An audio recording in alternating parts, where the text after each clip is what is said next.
My name is Louise McNeil and I am studying with the School of Law at the University of Limerick with thanks to a scholarship from the Irish Research Council. My thesis is on pervasive surveillance, and this research matters because it can help to develop policy on a global level.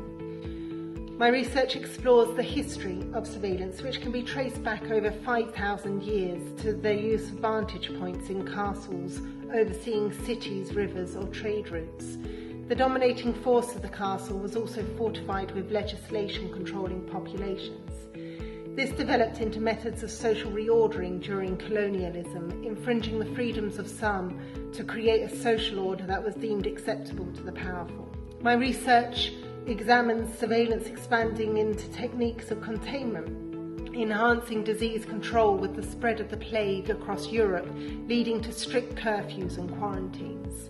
Methods of containment utilising surveillance led to Bentham's panopticon idea and what Foucault described as docile bodies and self-regulation. And powerful state-led surveillance resulted in French ID cards having a devastating impact on Jewish people who were identified and sent to Holocaust camps.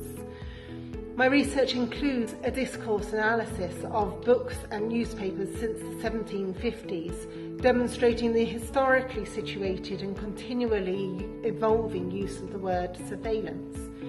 Its evolution is evident in the worldwide condemnation of the Stasi for the mass surveillance on their own citizens after World War II. Yet in spite of this condemnation, a new wave of surveillance data gathering had already begun around the globe. Discourse altered and surveillance became commercialised, leading to the rise of CCTV and private security measures.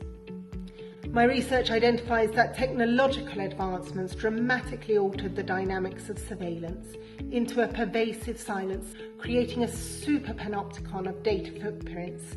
Every transaction, action or social media reaction is tracked and traced. The volume of data surpasses the imaginable, with 10 billion gigabytes gathered daily, yet we're hardly aware it's gathered at all. We've also entered the era of self-surveillance through social media, voluntarily pushing content into algorithms that monetize it to a variety of commercial interests. In addition, my research illuminates a number of legal concerns: how data impacts privacy rights, how personally identifiable information is anonymized, whether reverse engineering can de-anonymize the data, and the blurring of lines between privacy and data protection rights. Why does this research matter? We have entered a new era of silent pervasive surveillance run by powerful corporations with commercial rather than ethical interests. It matters because in 1994 in Rwanda, ID cards once again contributed to a genocide, with almost 1 million people identified and murdered within 100 days. It matters because in 2016, Facebook's platform was used by the military in Myanmar to track and coordinate attacks, resulting in a genocide that Facebook has admitted it was complicit in.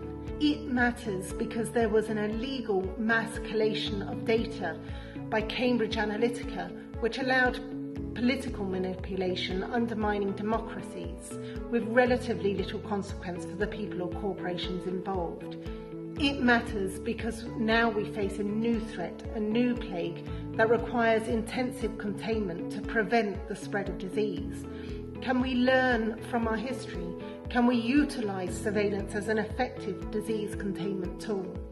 The conversation about balancing the data and privacy rights with the need for medically led disease containment has generated legal and ethical questions regarding mass surveillance.